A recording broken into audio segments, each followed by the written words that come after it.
Përshëndetje nga sofra shqiptare, kam sjell pijen natyrore qumësht me hidhra, apo gjithë mrekullia e natyrës në një gotë. Një pije e cila ka shumë vlera ushqyese dhe kuron shumë sëmundje. Besoj se kam ju pëlqy kur ta shihni videon në vazhdim.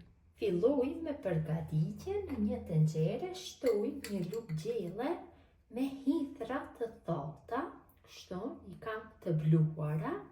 Mund t'i bleni dhe në për barnature, ja shtoj kështu një lugë gjelle me ujë dhe zi në temperaturë mesatare për 2-3 minuta duke e përzier vazhdimisht. Masa zihet për 3 minuta, tash ja shtojna një gotë me qumësht bio.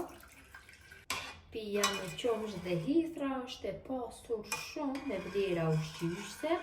Përdoret për forcimin e organizmit, përmban vitaminën C, A dhe K, është e pasur me kalcium dhe magnezium, pastron gjakun dhe sistemin imunitar, rrit shumë nivelin e hekurit dhe kalciumit, ndihmon në lodhje dhe dobësi, anemi, forcon imunitetin dhe kockat, ndihmon shumë në forcimin e rrënjave të flokëve. Nuk e kisha preferuar që ta konsumojnë gjithë personat që kanë sëmundje të bakut dhe gratë shtatzëna.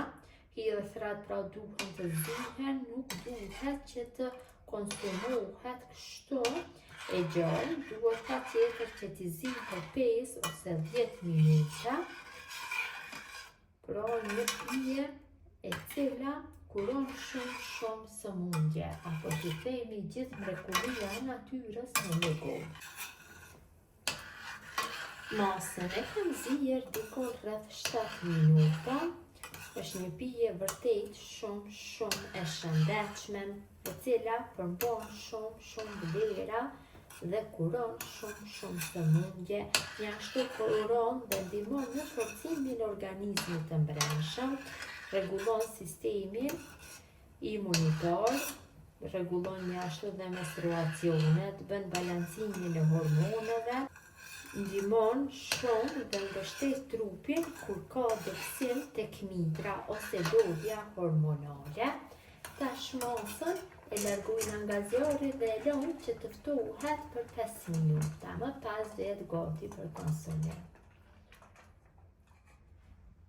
Dhe pija është gati për konsumim, e kalojmë në gotë, konsumohet kështu e nxehtë, zakonisht konsumohet në mëngjes, në esëll, sepse jep imunitet trupit për gjithë ditën, ose konsumohet para gjumit.